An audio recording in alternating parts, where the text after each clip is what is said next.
everyone! In today's video I'm gonna be finally planting up my new vertical planter with some shady tolerant edibles.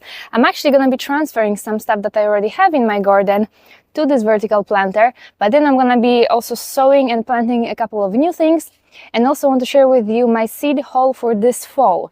So these are all of the crops that I'm gonna be sowing mid to late summer to enjoy a nice harvest in the fall. So hope that you'll find some ideas in today's video on what you can grow in your shady garden, and also how you can extend that growing season and what you can plant to harvest in the fall or even early winter.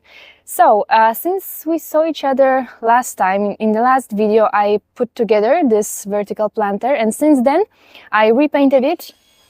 I gave it 2 coats of clear wood preserver, and then I actually lined it with plastic bags, because it came with these kind of grow bags, I guess you can call them, but I figured this is gonna dry out too quickly in the heat of summer. I'm not a huge fan of grow bags in general because the soil dries out really rapidly in them.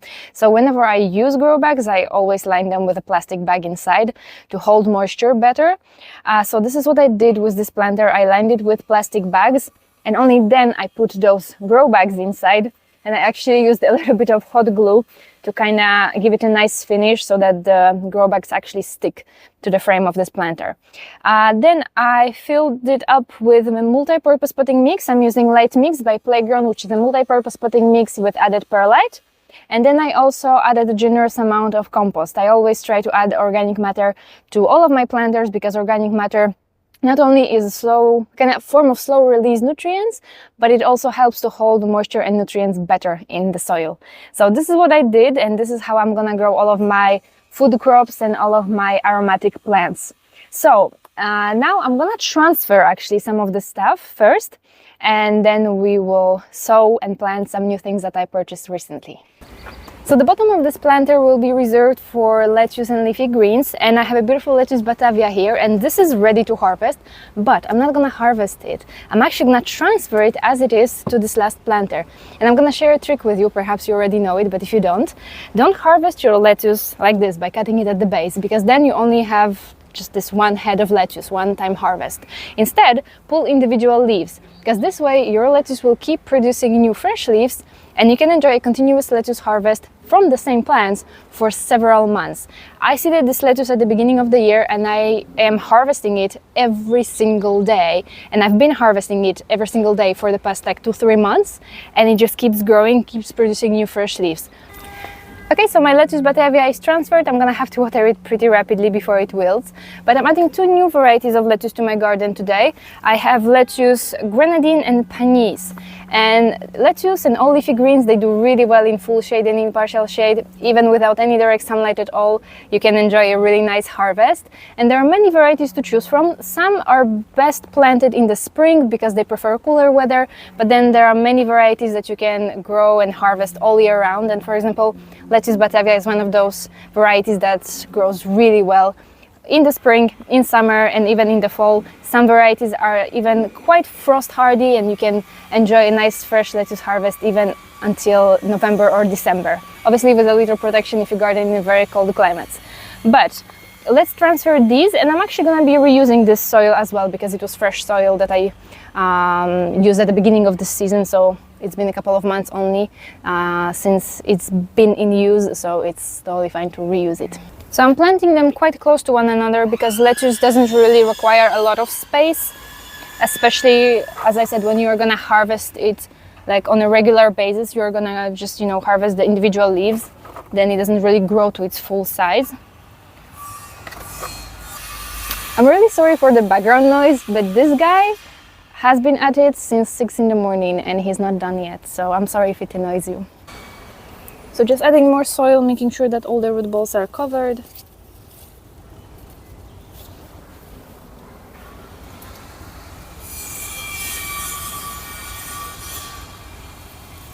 Okay, so the first tier is done, planted with some leafy greens. Now onto the second tier, and let's plant some fruits. When it comes to growing fruits in the shade, you have several options actually.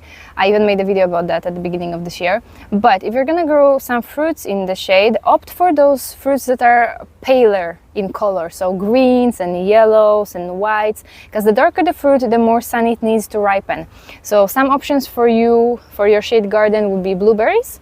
I actually have 2 blueberry bushes just behind me. They grow really well with only a couple of hours of sunlight. Then gooseberries, especially those green and white varieties. Currants, also red and white currants, and then alpine strawberries. As long as the traditional strawberry needs at least 5 hours of sunlight to produce abundantly and for the fruit to actually be tasty, alpine strawberries, they grow really well in full shade and in partial shade.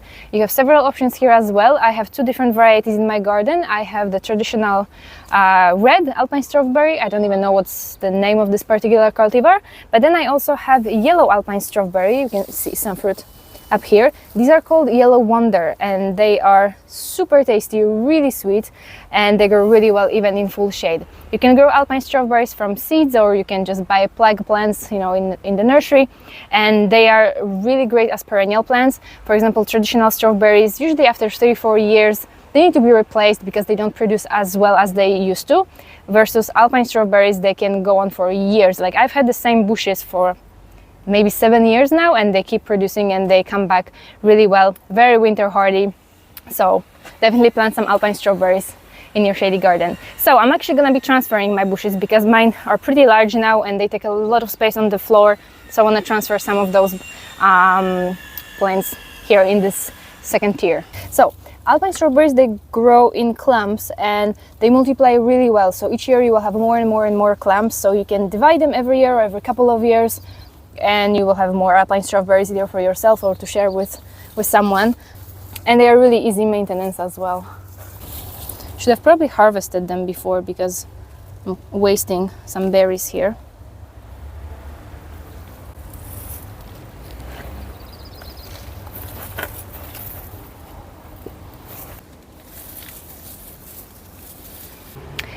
Okay, so this third tier will be reserved for herbs. Many herbs grow really well in full shade and in partial shade. So if you don't receive any direct sunlight at all, chives, parsley, coriander, these do really well even without any direct sunlight at all. Then if your garden receives a couple of hours of sunlight, basil does really well in partial shade as long as you keep it well watered. Then mint, I recently shared with you in a video a couple of tips on how to grow mint in pots, and then also a couple of really interesting varieties like fruit flavored varieties of mint that I'm also growing in my garden this year. Then what else? Am I missing something? Lemon balm, similarly to mint, also does really well in partial shade. So there's a lot of options out there. So in my garden I have basil, chives, mint, parsley, and I also bought rosemary recently. Rosemary is best planted in full sun, but I want to give it a try and I don't need a lot of it. So I figured, let's give it a try, we'll see what happens. So except for mint and lemon balm, which are super invasive and are best planted on their own, all the rest of the herbs can be planted together in the same planter.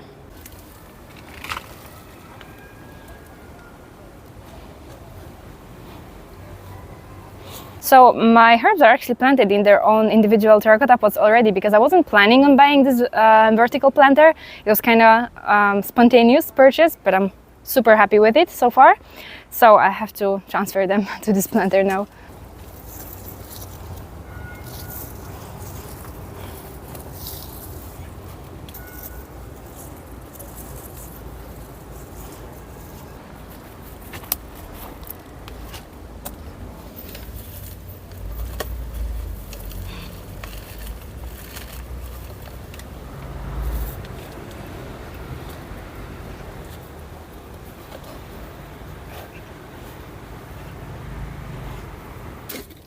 So the thing is, I have some space here for parsley.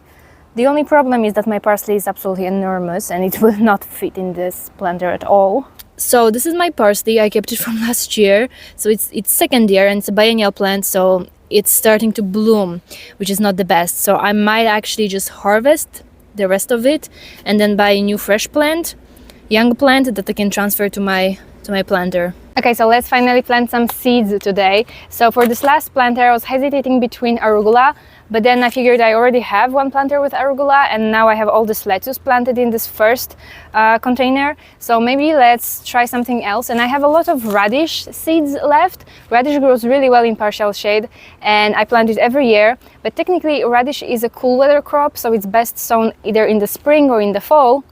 But this spring was super rainy, it rained every single day, so all the radish that I planted at the beginning of the year rotted out. So I couldn't enjoy any harvest from my garden this year. And because the temperatures are still fairly mild, like today is literally the first day I'm out here wearing a t-shirt, because it's been pretty cold recently. Like the temperatures drop down to 10 degrees Celsius at night, and then during the day it's in low 20s, which is very unusual for us for June. Usually we have temperatures in, high 30s around this time of year.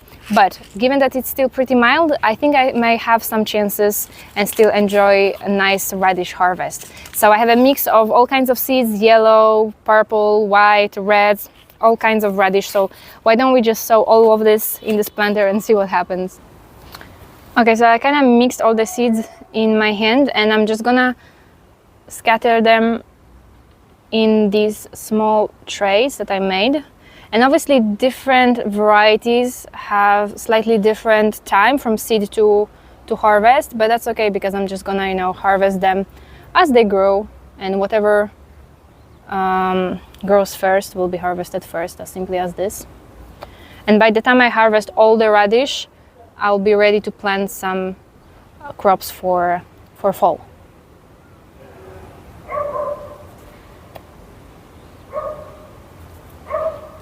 So I'm just gently scattering them in these trays. Try to sow them thinly, but in all cases, once they start to germinate, I'm gonna have to thin them out so that they have enough space to develop properly.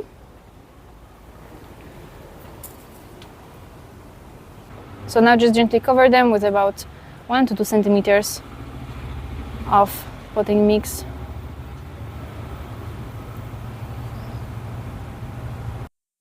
So I just watered everything. Let me give you a really quick look at this space now. And by the way, when I said that I lined these planters with plastic bag, I obviously cut drainage holes, plenty of drainage holes at the bottom of each of these bags. And then this fabric is porous, so the water can evacuate properly. So this is how the space looks for now. This little tomato here on the floor is gonna join the strawberry over there on the railings. I actually bought 2 plant supports. They should be delivered any day now.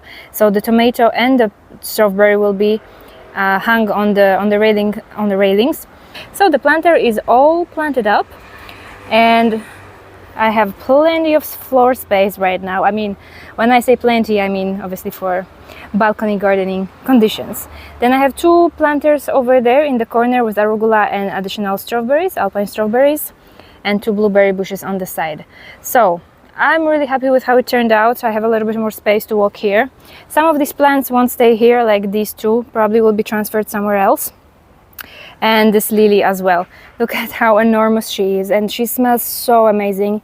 It is royal lily, Lilium regale, and I kept it from last year because they are quite winter hardy, and it grew, like it doubled in size since last year. It smells absolutely amazing, but it can't stay here. It takes way too much space over here. Alright, so just to finish with this video, I want to really quickly share with you my small seed haul for this fall. So all the crops that I'm gonna be sowing mid to late summer to enjoy a nice harvest in the fall and early winter. There's plenty of crops that grow really well during those cooler months. So here again, plenty of leafy greens and lettuce, but also root crops. Root crops are cool weather plants, so they are best sown either in the spring or in the fall. But the thing is that root crops actually taste better when they are exposed to cooler temperatures. So for example, when you sow them in the spring, you sow them early in the year when it's still cold, so they germinate in cooler temperatures, but then as the season progresses, it becomes progressively warmer. So at their maturity, the temperatures are pretty mild already. But in the fall, it's the reverse. So when you seed them, the temperatures are pretty warm, and then it gets progressively cooler. So as they mature, they are exposed to cooler temperatures. But the really cool thing about plants is that when they are exposed to cooler temperatures, they start to accumulate sugars. So your root crops being exposed to cooler temperatures will start to accumulate more sugars, and that will make them more sweet and more tasty. So there is a bigger advantage, let's say, of growing root crops in the fall versus in the spring. So you can grow pretty much any root crops: beetroots, turnips, parsley root, carrots. Even if you have a shady garden, you can still plant root crops. They grow really well. So for my garden for this fall, I picked some root crops and some greens. So for root crops, I picked mostly turnips. I still have some beetroots seeds, but I'm not sure if I'm actually gonna be sowing beetroots. That depends how much space I will have. But I'm definitely going to grow some turnips, and I picked two varieties. I picked Golden Ball. There's also Golden Globe, which is somewhat similar. They are yellow turnips varieties. Both the skin and the flesh is yellow, and they are soft and very sweet. They can be eaten raw. And then another variety that I picked is Purple Top White Globe. And this one actually has a pretty tasty leaves, because I don't know if you guys knew this, but turnips, both the root and the leaves are edible. Some leaves are more tastier than others, I mean on some varieties, and this Purple Top White Globe actually has a pretty tasty leaf, so it kind of doubles as a salad crop. And this Purple Top White Globe is actually a heirloom variety, and here again, it can be eaten raw, can be cooked. So these are the two turnips I'm gonna be growing. And then I also picked some lettuce varieties. And as I said, although the lettuce batavia that I'm growing right now could be grown year-round, I want to try some other varieties that are more suitable for cooler temperatures. And one of those lettuce is lettuce oak leaf. This one can be seeded at any time of the year and harvested at any time of the year. So I'm hoping to have a continuous harvest throughout winter. I'm obviously going to protect this lettuce with some horticultural fleece, because we do have temperatures below freezing, but I really want to give it a try and grow lettuce over winter with some little protection. So I'm really excited to see how that goes. And then another lettuce variety that I picked is lettuce red salad bowl. This is a red lettuce variety, and this one is also great for fall harvest because it grows really well in cooler temperatures. And if you sow it at the end of the season, sometime at the end of summer, you can keep harvesting it all the way until early winter. So I'm not sure if this one can actually overwinter in my climate, but I'm gonna give it a try. I'm gonna protect it with some horticultural fleece as well, and we will see how that goes. Okay, you guys, I feel like I spoke so much in this video that this video is going to be like 1 hour long, but I hope that everything that I shared in this video is going to be, at least to some degree, helpful to you, especially if you are also gardening in the shade. Hope that you found some ideas and some inspiration on what you can grow in your balcony garden. Thanks so much for watching, and we'll see each other in the next one.